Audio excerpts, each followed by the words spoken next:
지난달 셋째 주, 이번 달 셋째 주가 오늘이죠. 지난달 셋째 주에 했던 설교가 있습니다. 무엇이었냐면 성숙과 성장을 위한 교제 생활이라고 하는 10계명을 지난달에 설교했습니다. 오늘은 그 한 달 후에 슬기로운 예배 생활을 위한 10계명 그 제목을 가지고 설교하려고 합니다.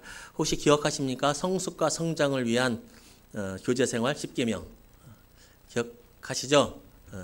앞에 현수막도 붙어 있는데 주보 뒤에도 있습니다. 우리 주보 뒤에 한번 펴볼까요? 주보 뒤에 우리 굵은 글씨만 한번 읽어보도록 하겠습니다. 첫 번째, 두 번째, 세 번째, 네 번째, 다섯 번째, 여섯 번째, 일곱 번째, 여덟 번째,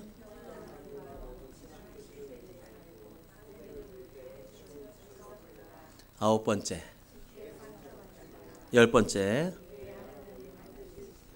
네, 이렇게 교회 교제생활 10계명 지난달에 우리 설교했습니다. 여러분 어떻습니까? 이 말씀을 전하고 이렇게 설교를 하고 말씀을 나누었는데 지켜지는 것 같습니까? 안 지켜지는 것 같습니까? 변화가 있는 것 같습니까? 없는 것 같습니까? 어떤 것 같아요? 우리 사역제 예배 때는 권사님은 변화가 좀 있는 것 같다고 하셨거든요. 여러분 느끼시기는 어떻습니까? 나는 어떻습니까? 나는 좀 변화가 있습니까? 아니면 내 주변에 있는 사람은 변화가 있는 것 같아요? 없는 것 같아요? 있어야 됩니다. 있어야 됩니다. 있어야 합니다. 그게 하나님께서 우리에게 주신 교제 생활의 말씀이라면 변화가 있어야죠. 있어야 됩니다. 반드시 있어야 됩니다. 그게 나로부터 그리고 우리 교회 전체적인 분위기로부터. 그래서 이것을 지키지 않으면 이상한 사람이 되어야 됩니다. 이상한 분위기를 감지해야 합니다. 무슨 얘기인지 알겠어요? 이렇게 했는데 딱 누가 딱 어겼어. 그러면 저 교회 분위기 전체가 이상해져야 돼요. 얼어붙어야 돼요. 이상하다. 그러면 그분들도 내가 이상했구나. 내가 실수했구나. 이렇게 해서 이 교회 전체 분위기가 되어야 됩니다. 분위기가 여러분 저는 별로 좋아하지 않는 단어였습니다. 그런데 이 말을 듣고서 분위기에 대해서 참 긍정적인 마음이 됐습니다. 분위기가 뭐냐면 한 사람 한 사람의 기운이 모여서 이루는 전체적인 분위기가 되는 거예요. 그러니까 나 한 사람, 옆에 사람 한 사람이 이 말을 지키려고 노력한다면 우리 교회는 정말 성숙한 교제 그리고 성장할 수 있는 교제 생활을 할 수 있게 될 것입니다. 오늘은 슬기로운 예배 생활 10계명입니다. 우리 로마서 12장 1절 말씀 함께 읽었는데 우리 이 말씀은 어떤 말씀이냐면 예전에 구약시대 때는 제사를 드리려면 구약시대 때와 신약의 예배를 같이 놓고 볼 수 있는데 그렇다면 구약시대 때는 어떻게 제사를 드렸냐면 동물을 가지고 왔어요. 때로는 식물을 가져오기도 했지만 대부분 동물을 가지고 와서 그 동물을 죽였어요. 죽이고 각을 떴어요. 그러니까 뼈하고 살을 이제 갈라냈어요. 그렇게 제사를 드렸어요. 그래서 죽은 동물을 가지고 하나님께 제사를 드린 거예요. 그러니까 예배를 드렸다고도 볼 수 있습니다.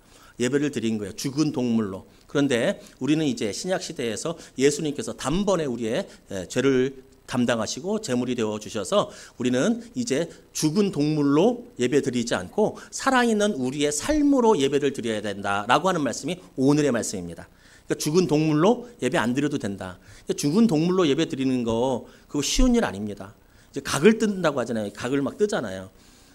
그거 쉬운 거 아니죠. 여기서 그 양 잡을 수 있으신 분, 양 잡을 수 있는 분 쉽지 않을걸요?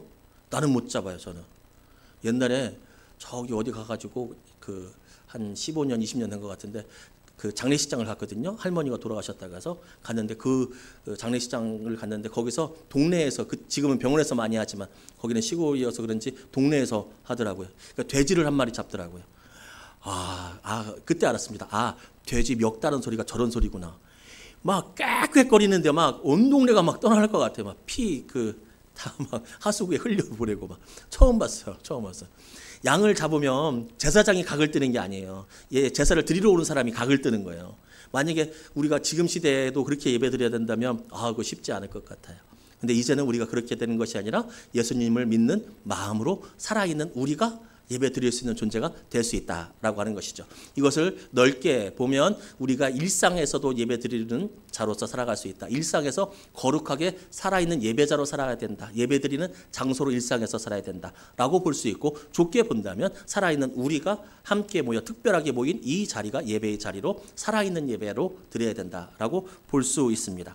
이 말씀이 다른 말로 하면 시편 147편 11절은 뭐라고 했냐면 하나님은 자기를 찾는 자들을 기뻐하신다고 했습니다. 예배는 하나님을 찾아서 하나님께 영광을 올려드리는 사람들 자리인데 하나님은 그런 사람들을 기뻐하신다고 성경에서 말씀하고 있습니다. 자기를 찾는 자들을 기뻐하신다. 그런데 하나님은 자기를 찾는 자들을 그냥 가만히 앉아서 기뻐하시기도 한데 더 적극적으로 하신 말씀이 있습니다. 우리 요한복음 4장 23절 말씀 함께 읽겠습니다.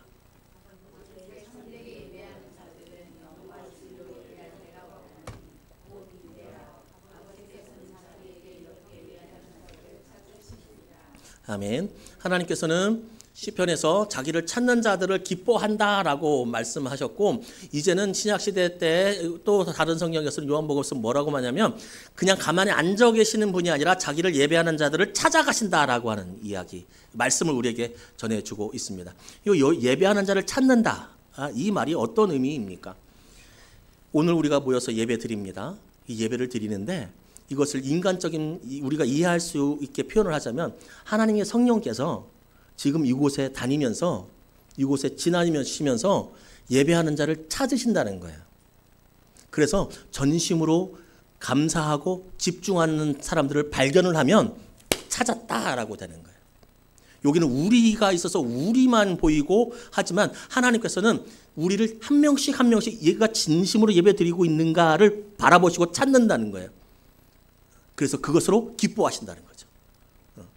하나님이 기뻐하시는 사람을 가만히 둘 리가 없죠. 하나님께서는 또 그에게 은혜를 내려주시는 것이죠. 여기에 다니고 계시다는 얘기예요. 쉽게 말하면 내 예배하는 것을 여기서 보고 계시다는 거예요. 여기서 이게 예배라고 하는 거죠. 예배가 바로 서면 인생이 바로 섭니다. 여러분 질문 한번 드립니다. 예배 한번 잘 드리면 인생이 바뀔 수 있을까요? 없을까요? 있어요. 수많은 사람들이 예배 한번 잘 드려서 인생이 바뀌었어요. 수많은 사람들이 매일매일 다녔던 예배, 맨날 못 드리고 실패하고 어떤 예배 다 뒤로 하고 한 번 예배를 잘 드니까 그의 삶이 아주 다르게 바뀌어버렸다는 거예요. 한두 명이 아니에요. 그 중에 한 명이 저 아닙니까? 그 중에 한 명이. 한 번 예배, 이 은혜를 체험하니까 이게 이런 세상이 있었어 이렇게 바뀐 거 아닙니까? 여러분 그렇지 않습니까? 예배 한번 잘 드리면 인생이 바뀝니다. 그리고 예배가 무너지면 인생도 무너집니다. 그렇게 무너집니다. 그래서 슬기로운 예배생활 10계명 오늘 말씀을 나눌 텐데 이 예배를 어떻게 하면 잘 드릴 것인가, 어떻게 하면 하나님께서 찾으시는 그 한 사람이 될 수 있을까, 나를 보시고 찾았다가 되실까, 어떻게 하면. 그래서 실체적인 우리 성장과 성숙을 위한 10계명처럼 실제적인 이야기를 말씀을 나눠보려고 합니다. 예배생활 슬기로운 예배생활 10계명 첫 번째, 제일 위에 있는 거 1번 시작. 네, 그 다음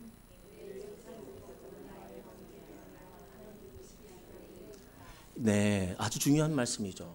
특히 요즘 현대에 있어서는 아주 중요한 말씀이에요. 예전에 저 어렸을 때만 해도 이제 부흥 강사님들 이렇게 오셨어요. 오시면 이제 무슨 말을 하냐면 부흥 강사뿐만 아니라 목사님들도 어떻게 말하냐면 예를 들어서 성도들이 그 은혜를 못 받고 성도들이 말씀에 아멘을 안 하고 막 그래요. 그러면 마음밭이 가시밭이라고 돌밭이라고 마음을 갈아엎으라고 말씀했어요. 그렇죠? 그렇게 말했어요. 막 혼내면서 마음을 집중해야지 그렇게 예배드려야 되겠냐고. 그런데 요새는 그게 좀 바뀌었어요. 어떻게 바뀌었냐면 우리 목사님이 설교를 못해서 내가 은혜를 못 받는다로 바뀌었어요. 아니에요? 아니에요? 이제 그 위치가 바뀌었어요. 옛날에는 목회자들이 성도들을 탓했어요. 너희들의 마음이 자갈밭이어서 지금 은혜를 못 받는다. 마음을 잘해라 이렇게 했다면 이제는 완전 주도권이 바뀌었어요. 그래서 앉아있는 사람이 저 사람 설교를 못해. 왜냐하면 내가 은혜를 못 받았거든.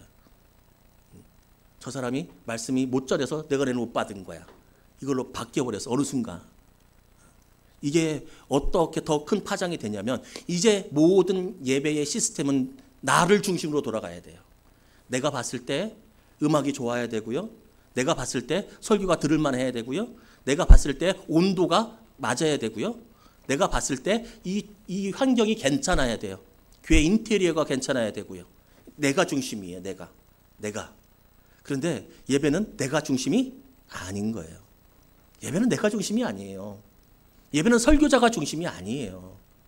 예배는 내가 무엇을 듣기 위해서 어떤 좋은 말을 듣고서 감정적인 기폭제가 돼서 막 으쌰으쌰 해서 오는 게 아니에요. 물론 앞에서 말씀드렸던 것처럼 하나님이 찾으시는 그 사람이 되면 하나님께 기쁨이 되어서 그에게 은혜와 복을 주는 건 맞죠. 그런데 순서는 정확히 하고 가야 돼요. 순서는 먼저 내가 예배자가 되는 거예요. 예배자가 되는 거예요. 보세요. 여러분, 연극 무대가 있어요. 연극 무대가 있으면 연극하는 사람들이 있고 그것을 보는 관중이 있잖아요. 자, 그러면 예배 드릴 때 우리는 연극하고 있는 연극 배우예요? 아니면 앉아서 보고 있는 관중이에요? 우리는 뭐예요? 배우예요? 관중이에요? 관중이에요? 그러니까 틀렸다는 거예요. 여러분들은 앉아서 제가 연극하는 거 보고 있는 거예요? 그러니까 틀렸다는 거예요. 그렇게 신앙생활하면 그렇게 예배 드리는 건 시작 자체가 잘못됐다는 거예요. 그러니까 은혜 받기가 어렵죠. 여러분이 관객이에요. 누가 관중이에요? 하나님이 관중이에요. 아니에요? 하나님이 우리 예배하시는 걸 보는 거잖아요. 여러분들이 예배하는 설교를 잘 이렇게 보는 게 아니고 하나님의 은혜가 어떻게 역사하나 보자 이게 아니에요. 찬양을 어떻게 하는지 보자, 설교를 어떻게 하는지 보고 기도를 어떻게 하는지 보자 이게 아니라는 말이에요. 내가 전심으로 하나님을 좀 높여드리고 하나님 말씀 내가 귀 기울이고 있는가, 내가 하나님께 영광을 돌리고 있는 마음으로 드리는가, 요거지. 하나님께서 어떻게 하나 보자, 이거는 시작부터 틀렸다는 거예요. 시작부터 나를 먼저 하나님께 보여드려야 되는 거예요. 나를 먼저. 그렇게 되면 많은 것이 달라져요. 많은 것이 달라져요. 성가대 찬양이요? 찬양단의 찬양이요? 교회 분위기요? 교회 사이즈요? 교회 인테리어요? 이것들에 보는 관점이 달라요. 어떻게 달라지느냐? 저것이 하나님께서 기쁘시게 하실까? 나는 두 번째예요. 저 찬양 잘한다 못한다 판단하기 전에 저 찬양을 하나님께서 받으실 수 있다. 나도 같이 마음을 실어야겠다. 이렇게 바뀌는 거예요. 왜냐하면 주관자가 내가 아니거든. 나는 연극 배우거든요. 이거를 기억해야 합니다. 오늘 예배 은혜 받았어요? 라고 우리는 흔히 물어봅니다. 네, 그 말 자체를 가지고 꼬투리 잡고 싶진 않습니다. 그러나 한번 따져는 보고 싶습니다. 오늘 예배 은혜 받으셨어요? 이렇게 물어보는 거 자연스럽지만 먼저 물어봐야 될 게 있어요. 뭐예요? 오늘 예배 잘 드렸어요? 예배 잘 드렸어요? 우리 아이들 수련회 가면 은혜 받고 왔어? 물어보잖아요. 아니요. 저는 제가 청소년 아이들 그리고 아동부 할 때 부모님들에게 늘 좀 말하고 싶은, 그리고 말했던 것이 뭐냐면 애들한테 성경학교 수련회 끝나고 은혜 받았어? 물어보지 마라. 먼저 물어볼 거는 너 수련회 때 집중 잘했어? 너 예배 잘 드렸어? 그 다음에 은혜 받았어? 라고 물어봐야 돼. 순서가 그게 순서라고 하는 거예요. 의식적으로. 우리 사람은 내 중심으로 흘러가잖아요. 내가 싫으면 싫은 거잖아요. 그런데 아니다. 하나님이 먼저다. 나는 관객이다. 이 생각을 가지고 있어야 됩니다. 두 번째.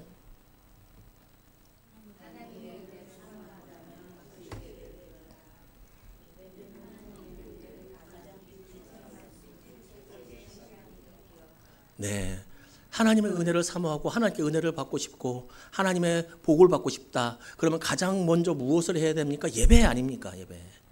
네, 예배. 우리 교회는 예배가 한 번밖에 없잖아요. 주일 11시 예배 한 번. 왜 한 번입니까? 수요 예배, 새벽 예배 다 하니까 예배의 중요성들을 다 중요하다고 하니까 다 중요하지 않게 돼버렸어. 그러니까 다 중요하다고 한 이유는 뭐냐면 다 중요하게 만들려고 그렇게 했는데 이렇게 가만 보니까 제가 돌아가는 세태를 보니까 다 중요하고 다 느낌표를 쓰니까 다 똑같아졌어. 아니 정말 예배는 진짜 집중해서 한번 잘 드려보자. 그래서 주일 11시 예배 한번 드리는데 이것이 가장 최적화된 시간이에요. 다 모여서 함께 마음을 모을 수 있는 최적화된 시간이에요. 그래서 이 시간에 가장 깊이 은혜를 체험할 수 있고 하나님의 은혜와 복 또 얘기합니다. 우리 여기서 말하는 복은 우리가 말하는 입신양명 기륭 입신양명 이제 부귀영화 이거 포함 그리고 이거 외에 가장 큰 복은 하나님과 가까이 함이 내게 복이라 이거예요. 하나님께 가까이 함이 내게 복이라. 하나님이 나와 함께 하시니 그게 내게 복이다. 라고 하는 것을 가장 느끼고 가장 체험할 수 있고 가장 그 복을 받기 쉬운 때가 언제냐는 거예요. 이때 아니냐고요. 출근해서 일할 때요. 물론 그때도 있어요. 집에서 텔레비전 볼 때요. 예, 그때도 갑자기 하나님의 은혜가 임할 수 있죠. 그런데 가장 집중적으로 이루어질 때가 언제냐? 바로 이 예배 시간 아니냐는 거예요. 이 예배 시간. 그래서 이 시간을 기억해야 합니다. 은혜는 예배 시간에 임합니다. 은혜는 말씀과 찬양, 기도가 흐르는 예배의 자리. 그래서 이 자리를 기억해서 이 자리를 사모해요. 반드시 예배 드리는 사람들 돼야 돼요. 바빠도 힘들어도 아파도 얼마큼 아픈 거에 따라 다르겠지만 할 수만 있다면 예배 드려야 돼요. 나와서 예배 드려야 돼요. 이거 안 하고 하나님의 은혜를 받는다? 저는 그런 로또 같은 일이 실제적으로 일어나기도 하지만 그런 거에 우리는 요행을 발해서는 안 되겠습니다. 예배 먼저 드리고 그리고 하나님의 은혜를 받고 기억해야 돼요. 제가 가끔 하는 질문이죠.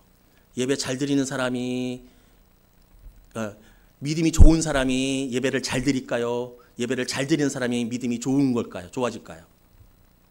믿음이 좋은 사람이 예배를 잘 드릴까? 예배를 잘 드리는 사람이 믿음이 좋아질까? 두 개? 다. 그럼 뭐가 먼저일까? 닭이 먼저냐 달걀이 먼저냐 이건데 제가 볼 때는 예배 잘 드리는 사람이 믿음이 좋아져요. 순서가 제가 볼 때는 그래요. 그리고 믿음이 좋아진 사람이 다시 예배를 잘 드려요. 예배를 잘 드리니 믿음이 좋아져요.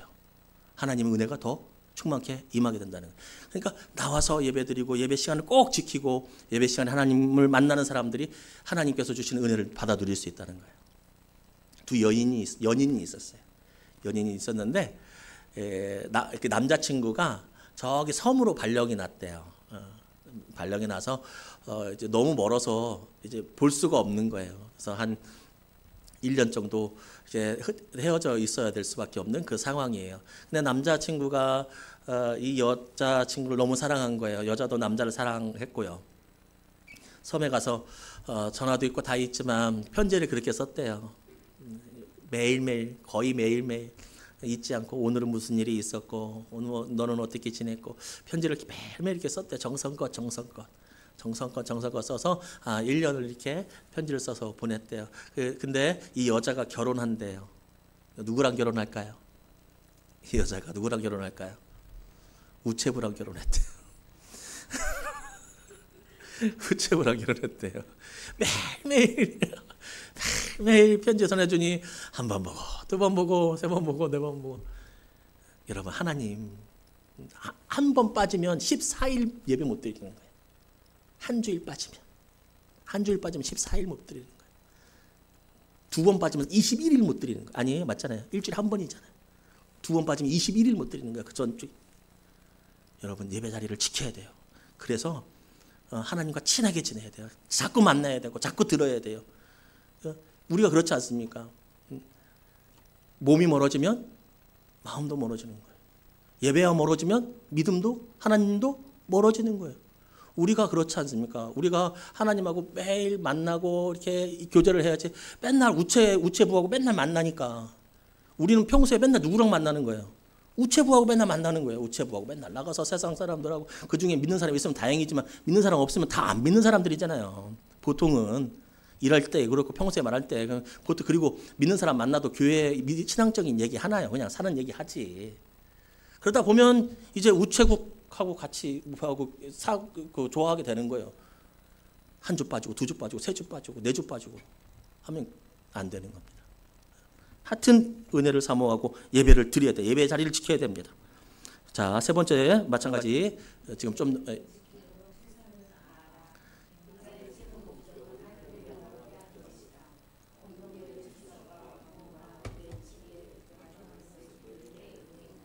네. 우리나라에도 의무가 있죠. 뭐 납세의, 뭐 국방의, 뭐 교육의, 뭐 근로의 의무가 있는데 교인들도 의무가 있어요. 우리 총회법에 교인의 의무 그것이 무엇이냐면 바로 공동 예배 출석, 그 봉헌 헌금, 그리고 교회 치리가 뭐예요? 교회 다스림에 복종하는 게 교인의 의무예요. 의무. 이것은. 그래서 우리는 최선을 다해서 예배를 지키고 그리고 인간의 최고의 목적은 무엇이냐면 하나님을 영화롭게 하는 거예요. 그러니까 누가 우리 보고 너 왜 사니 물어보면 우리는 이렇게 대답해야 되는 거예요. 나는 하나님을 영화롭게 하고 영원토록 하나님을 기뻐하려고 살아. 그게 우리 인간의 목적이에요. 이게 신앙의 목적이란 말이에요. 세례받을 때 다 배웠잖아요. 하나님을 영화롭게 하고 영원토록 그를 기뻐하는 것이 내 인간의 목적, 나의 목적이다. 인생의 목적이다. 그 영화롭게 하는 그것의 행위가 뭡니까? 바로 예배입니다. 예배. 이게 바로 인생의 목적인데 이것을 잃어버리면 인생의 목적이 없어지는 거죠. 몸이 예배당에 있다. 지금 이 시간에 몸이 예배당에 있다라고 하는 것이 곧 믿음의 고백입니다. 나는 하나님을 사랑하고 교회를 사랑하고 하나님께서 정말 난 하나님을 영화롭게 하고 싶고 하나님 예수님께서 나를 구원해 주셨다는 것은 나는 알아. 그런데 주일 11시에 집에서 전국 노래자랑 보고 있어요. 지금 시간은 뭐 하는 시간이에요?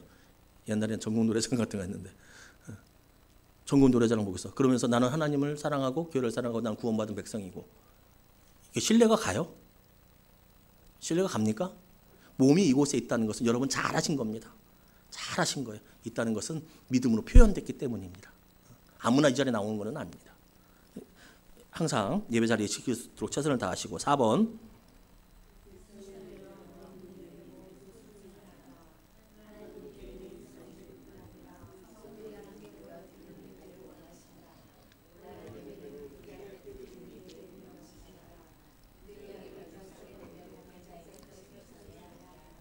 아멘. 한국교회를 비판할 때 많은 말들이 있었어요. 무엇이 있냐면 자꾸 모이라고만 한다. 자꾸 모이라고만 한다. 자꾸 모이라고만 한다. 일상에서 그리스도인의 세상의 빛과 소금이지 교회의 빛과 소금이냐. 맞는 말이야? 틀린 말이에요? 자꾸 모이기만 한다. 세상의 빛과 소금이 되라고 했는데 예수님은 너희들은 세상의 빛과 소금으로 살지 않고 왜 자꾸 모이라고만 하냐라고 하는 말 맞는 말이야? 틀린 말이에요? 맞는 말이죠. 그래서 교회가 많은 목사님들이 반성을 했어요. 아, 그렇구나. 세상의 빛과 소금이 되겠구나. 그래서 일상의 예배, 흩어지는 예배에 집중하기 시작했어요. 여러분이 서 있는 곳이 어디나 산 예배자로 사십시오. 라고 했어요. 모이는 게 중요한 것이 아니라 흩어지는 게 중요합니다. 강조를 했어요. 그랬더니 이제는 어떻게 됐냐. 반대가 됐어요. 또 내가 있는 곳이 예배 자리지 뭐. 교회? 아, 그것도 예배지만 나 집에서 일하는 것도 예배예요? 이게 이렇게 돼버렸어요. 그러니까 이 두 개 다 중요해요. 두 개 다 중요해요. 모이는 예배, 흩어지는 예배, 일상의 예배. 두 개 다 좋아요. 중요해요. 그런데 그러면 뭐가 먼저일까? 뭐가 먼저일까? 제 생각이에요. 모여야 흩어지죠. 모여야 ht어지죠. 주유소도요. 기름 떨어지면 주유소, 차도요. 기름 떨어지면 주유소 가야 돼요. 우리가 평생 일상에 살 때 늘 은혜가 충만해요? 아니죠. 그렇지 못하니까 주일날 와서 은혜를 채우고 다시 일상으로 나가서 그 말씀 가지고 일상에서 살아가는 거예요. 그러니까 모여야 흩어지죠. 그리고 예수님께서 성경에서 뭐라고 말씀하십니까? 모이기에 힘을 쓰라고 하잖아요. 모여서 뭐 하라고요? 그냥 윷놀이하고 그것만 하라고요? 아니, 그것도 하지만 중요한 건 예배드리라고 하는 거 아니겠습니까? 모이기에 힘을 씁니다. 온라인 예배는 예배예요? 아니에요? 집에서 텔레비전으로 예배드리는 거 예배예요? 아니에요? 예배예요. 예배인데 그 예배는 부득이할 때 드리는 거예요. 이런 예배를 전에도 없고 후에도 없었어요. 근데 코로나 때문에 이게 생긴 건데 이것이 무슨 뭐 당연한 것인 마냥 여기는 거 아니에요. 성경 계속 얘기하죠. 모이라고. 근데 온라인으로 예배. 이거 어쩔 수 없을 때 나의 건강이 다른 사람에게 피해를 끼칠 때, 코로나 걸렸을 때 이럴 때는 어쩔 수 없죠. 내가 다리라자 수술 받고 아파서 나가지 못할 때 어쩔 수 없고, 그리고 내가 일터에서 일을 할 수밖에 없는 그 상황 어쩔 수 없죠. 그럼 주일은 성수해야지. 거룩한 주일을 어떻게 빠져? 안식일을 지켜야지. 다 빠져야지. 꼭 지켜야지. 그러면 버스는 누가 운전해요? 그렇죠? 전기는 올까요, 안 올까요? 우리 전 그 기독교인들이 주일날 다 파업을 하면 그 택시는 누가 운전하고, 버스는 누가 운전하고, 도둑은 누가 잡아요? 그러니 내가 있는 곳이 하나님께서 주신 소명의 직업의 자리이기도 하니 최선을 다해서 그 소명을 감당하되 불가피할 때가 있다면 온라인 예배로 드리고, 그것도 어렵다면 주일날 아침 일찍 혼자라도 예배 드리고, 그것도 어렵다면 주일날 안 된다면 토요일날 조용히 혼자 찬양하고 말씀 한 구절 읽는 간단한 예배라도 드려야 되겠다라고 하는 거죠. 어쩔 수 없을 때 하는 거예요. 어쩔 수 없을 때. 어쩔 수 없을 때. 그리고 부득이하게 결석하게 되면 저한테 문자 주셔야 돼요. 아니면 자기하고 친한 분에게 저에게 연락을 해더라고. 최소한 저한테 제일 좋은 건 저한테 연락을 하는 게 제일 좋고, 저한테 말하기가 껄끄럽고 그러면 지난주에 밥을 먹는데 제 옆에 아무도 안 와.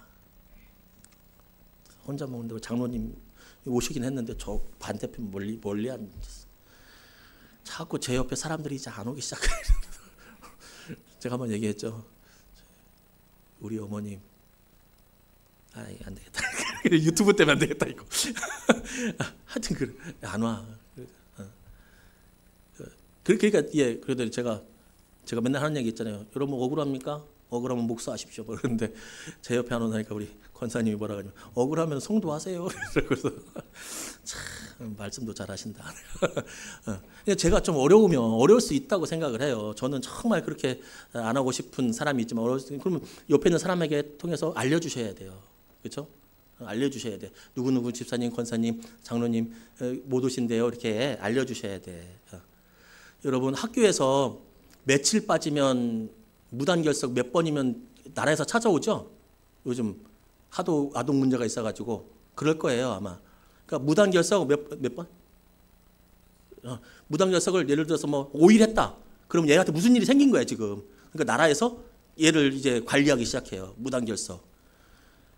학원도 무단결석하지 않아요 요즘엔. 상식 있는 부모들은.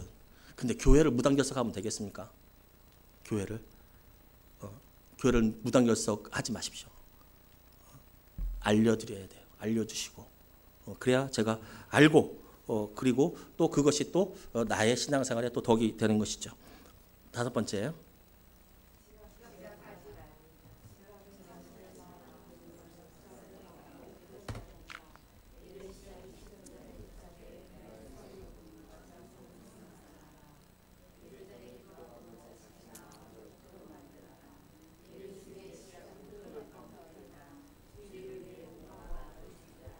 네.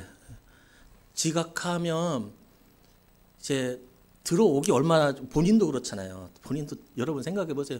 장모님 지각 안 해보셨죠? 한번 해보세요. 한번 해보면 얼마나 쑥스럽겠어. 저기 들어오면 다 저 사람들 말아 장로가 지각을 하네 막 이러고 하고 나는 또 앞에 앉아야 되는데 뒤에 자리에 사람들이 저렇게 꽉 찼네. 그러면 나 또 앞으로 가야 되잖아. 그래서 선택하는 게 뭐냐 유아실 들어가는 거예요. 그거 얼마나 힘들겠어. 그러니까 그렇게 예배를 시작하니 나에게는 얼마나 은혜가 되겠느냐 말이에요. 얼마나 이게 마음가짐이 되겠느냐 말이야. 그러니까 나를 위해서도 지각하지 말고, 특히 습관적으로 지각하지 말고 할 수만 있거든. 일찍 오면 또 집사님 찬양하시잖아요. 찬양하기 전에 와서 좀 본문도 한번 찾아놓고, 그리고 뭐 하는 거예요? 우리는 우리 한국 기독교 전통이 있잖아요. 우리 그 다른 집에 가정에 가면 딱 뭐예요? 우리는 앉아서 기도하잖아요. 교회 딱 오면 뭐예요? 기도하잖아요. 기도하면 뭘 보는 거예요? 내 마음을 보는 거예요. 내 마음을 보는 거예요. 그래놓고 내 마음을 보고 갈아엎는 거예요. 나올 때 저 인간하고 싸워가지고 마음이 막 가시각도 치고 막 염려가 돼. 내일 또 그 일을 어떻게 해야 되나? 내일 또 카드값 막아야 되는데 말. 아이고 막 이렇게 막 이런 일이 막 다 생기고 막 그래. 그러면 그걸 이제 갈아엎는 거예요. 잘 하나님 염려하지 말라고 하셨죠. 하나님 내가 염려하지 않을 수 있게 오늘 은혜 받게. 하나님 내가 싸웠는데 하나님 내가 화낸 건 잘못한 것 같습니다. 하나님 좀 평안하게 해주. 그 딱 일찍 와가지고 마음을 가른 사람하고 자 설교 시작하다 딱 이렇게 들어오는 사람하고 같냐고. 아니, 인간적으로 그냥 상식적으로 같냐고요. 이게 다르죠. 예배 준비는요. 그래서 주일날 왜 늦습니까? 주일날 일이 있어서 특별하게 그런 경우가 있을 수 있어요. 저는 그거는 이해를 해요. 뭐 특별하게 아니면 그 일적인 부분이 그렇게 떠날 수밖에 없는 아니면 되게 멀든지 막 특별한 경우 그럴 수 있어요. 그런데 늦는 이유가 대부분 늦게 일어나고 늦게 준비하는 건 아닙니까? 그러면 예배 준비는 언제부터 시작하냐면 토요일 밤부터입니다. 토요일 밤부터. 토요일 날 12시 넘으면 유튜브는 그만 봅시다. 우리. 유튜브 그만 보고 12시 넘으면 우리 애들한테는 11시라고 했어요. 우리는 어른이잖아. 근데 그렇잖아요. 왜 내일 일 안 가면 되게 마음이 편하잖아요. 그러니까 막 해야 되잖아. 막 그동안 영화도 좀 봐야 되고 막 마음이 되게 편하잖아. 늦게 자도 되고. 근데 예배를 기억해서 제가 최대한 해주잖아요. 다른 목사님 같은 경우 어림도 없어. 다른 목사님 10시요. 나는 12시라고 하잖아요. 12시까지만 유튜브 보고 12시까지만 영화 보고 12시부터 뭐 좀 잘 있잖아요. 아침에 12시부터 자면 되지 뭐. 유튜브 그만 보고 게임 그만하고 영화 그만 보고 노는 거 좀 그만하고 밖에서 놀다가도 12시다 그러면 나는 신데렐라다. 나는 내일 예배드리러 간다. 좀 집에 들어와서 12시부터 들어와서 씻고 자면 한 7시간만 자면 되잖아요. 근데 막 새벽 3시까지 막 2시까지 이거 하고 저거 하고 왜 빨래를 또 밤에 하고 막 그러지 말자고. 청소를 밤에 하고 막 내일 주일이잖아요. 내일 주일이잖아. 토요일 밤부터 예배 준비는 시작되는 겁니다. 토요일 밤부터. 6번째.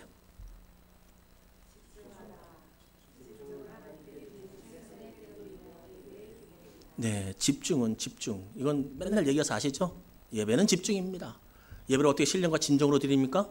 나타나는 첫 번째 현상이 무엇입니까? 집중입니다. 예수님 믿고 말씀을 받아들이는 거 신령과 진정 다 있지만 그게 뭐냐면 집중이에요. 집중. 바라보는 거예요. 바라보는 거. 자, 7번.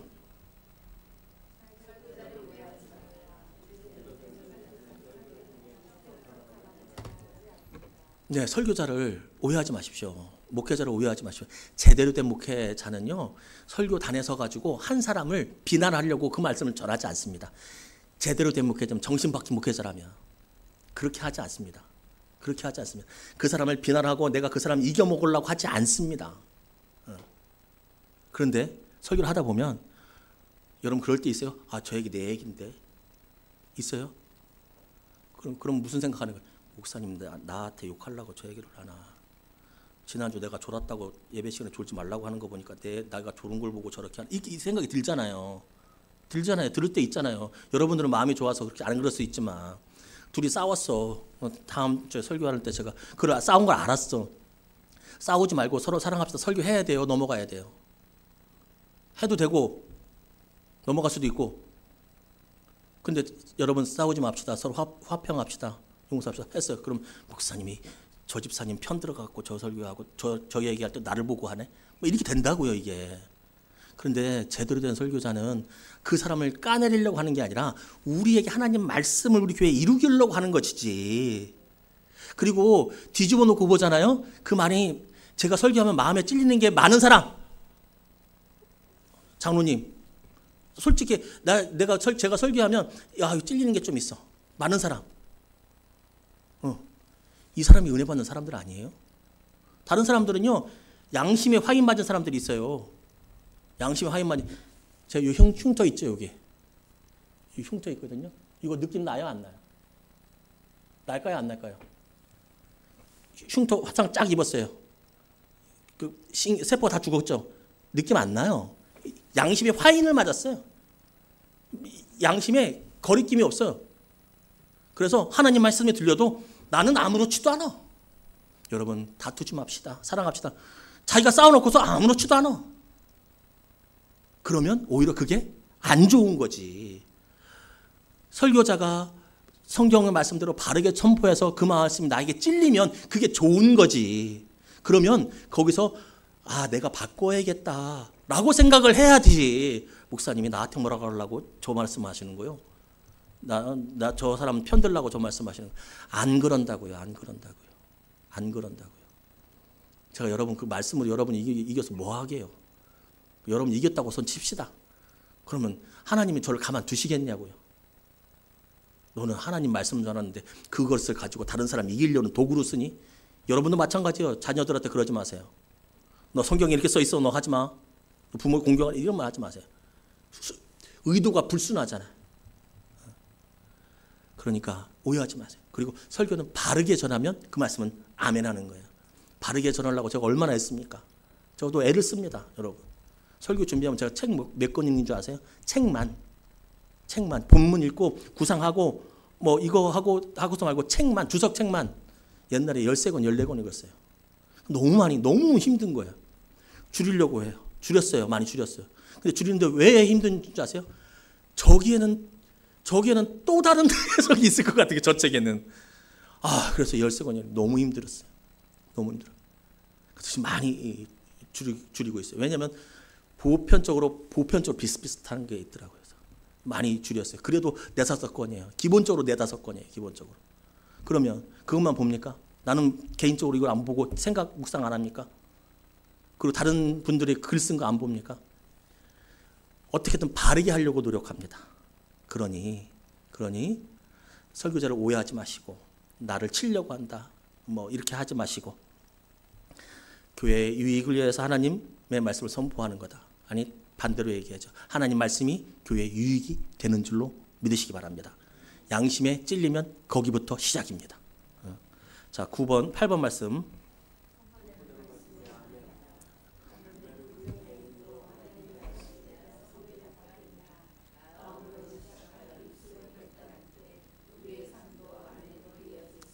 네, 아멘은 뭐냐면 아멘은 보통 믿습니다라고 알고 계신데 그 말도 틀린 말은 아닙니다. 맞습니다. 그러니까 아멘은 진실로, 그러니까 진짜로 라고 하는 의미예요. 그러니까 긍정의 의미라는 얘기예요. 할렐루야가 무슨 뜻이냐면 하나님을 찬양하라. 이스라엘 백성아 하나님 찬양하라. 하나님을 찬양합시다. 내가 할렐루야 하면 여러분 아멘 하시죠. 하나님을 찬양합시다. 네, 하나님을 찬양하겠습니다. 이 말을 짧게 하는 거 아멘으로 얘기하는 거예요.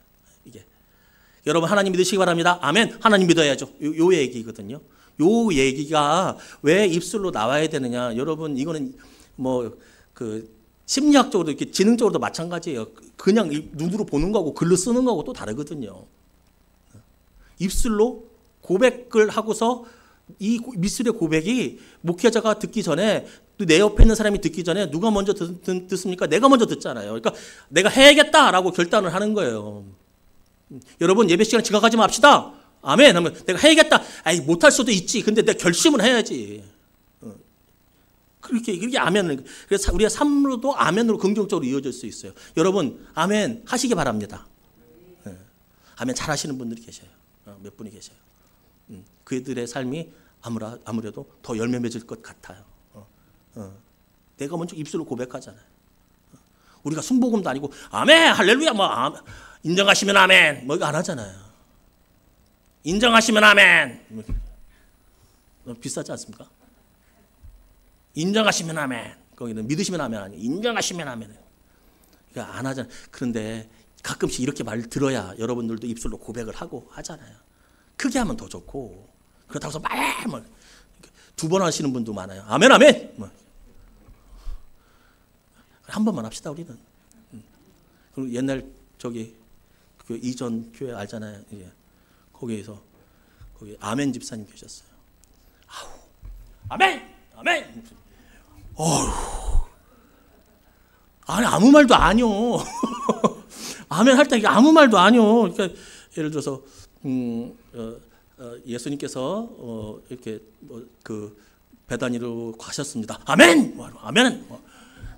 로비에서 싸웠어요. 당신 때문에 예배 못 드리겠다고. 좀 심하긴 했어. 우리 그렇게까지는 하자고 안 하잖아요. 그렇지만 아멘은 합시다. 네, 감사합니다. 자, 9번.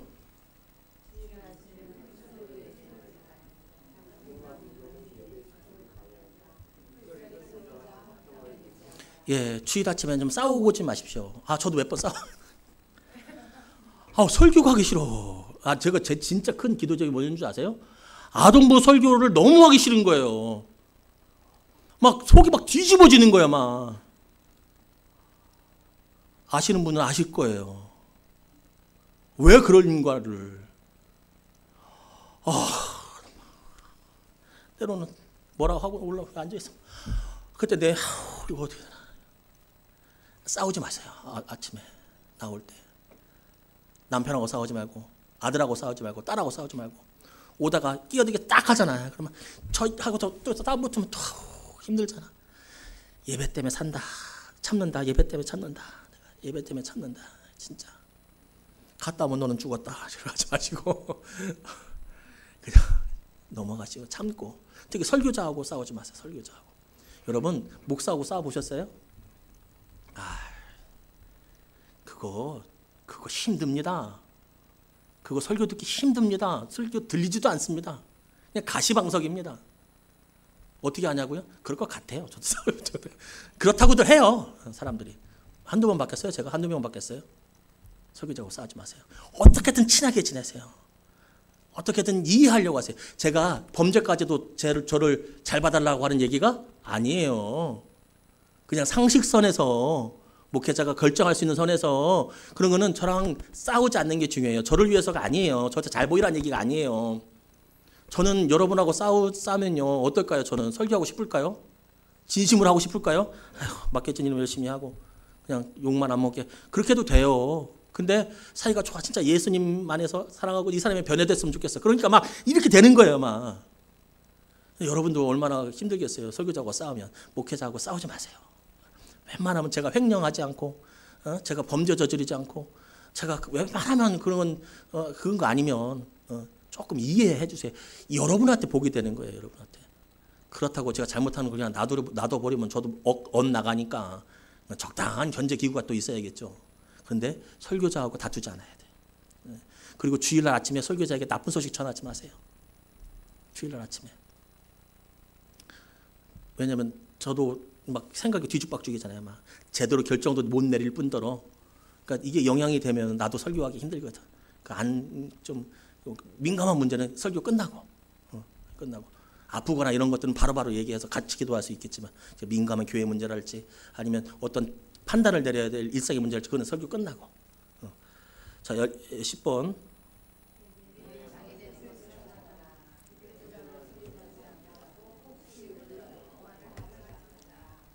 네.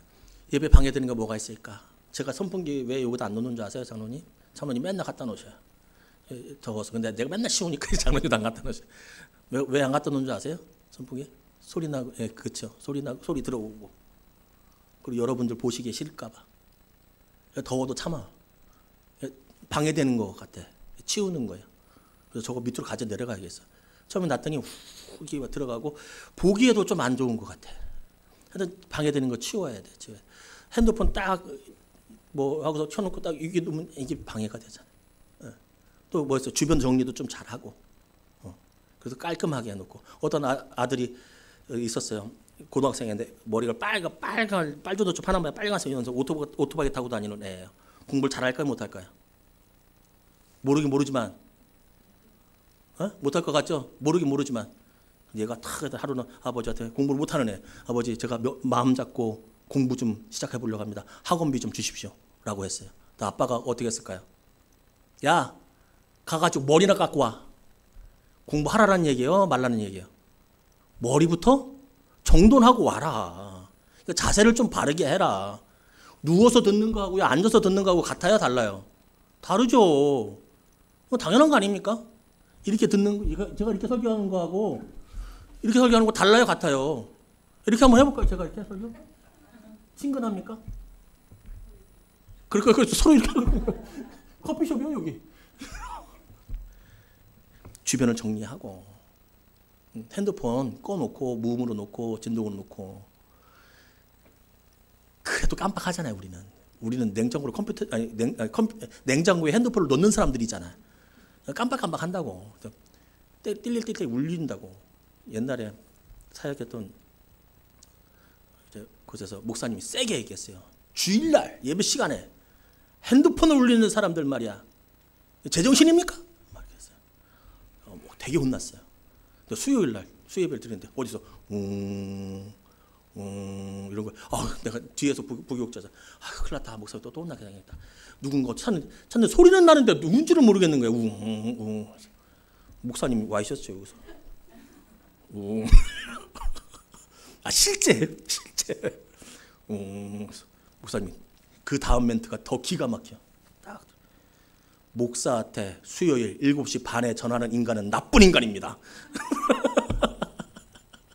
아니 맞지. 목사한테 지금 나한테 지금 전화하면 안 되지. 11시 반에.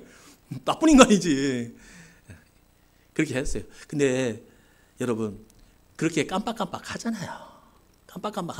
우리 그러면 웅웅 하고 까똑까똑 하잖아요. 그럴 수 있잖아. 안 하면 좋겠지. 최대한 신경을 쓰고 해요. 그러면 여보세요. 나 지금 예배 중이요. 이거는 하지 맙시다. 잠깐만 나 예배 중이요. 이거. 그거는 하지 말아야지. 진짜 급하게 응급 상황이 아니면 잠깐만 나 예배 중이야. 잠깐만 끝나고 전화할게. 까똑하면 답장은 하지 맙시다. 급한 거 아니면. 누구 죽고 사는 문제 아니면. 마음 환경을 정리하십시오. 그리고 설교가 오늘은 긴데 신하 씨 내가 설교 원래 길게 안 해. 근데 오늘 날 잡은 날이야. 진전 성도님 잘못 왔다. 제가 원래 설교 25분에 30분 하는데 좀 많이 줄이려고 25분에 맞췄는데 오늘은 조금 그래. 이제 내용이 그래가지고 원래 이런 게 하지 않아. 신하 씨 미안해. 설교 막 안 들리고 막 하고서 찬양하고 이럴 때 좀 뭐 합니까? 그 방해되는 거 치워야 돼. 주보 보는 거예요. 주보. 광고 보고 딱 보다가 헌금 누가 했나 딱 보고 이거 틀렸네? 권사님 일로 와봐. 아니 예배 시간에 설교 시간에 주보 보지 마시고 이렇게 잘 정리도 하고 요거를 잘 지켜서 하나님이 찾으시는 그 사람 되면 하나님의 복도 은혜도 더 충만하게 있을 줄로 믿습니다.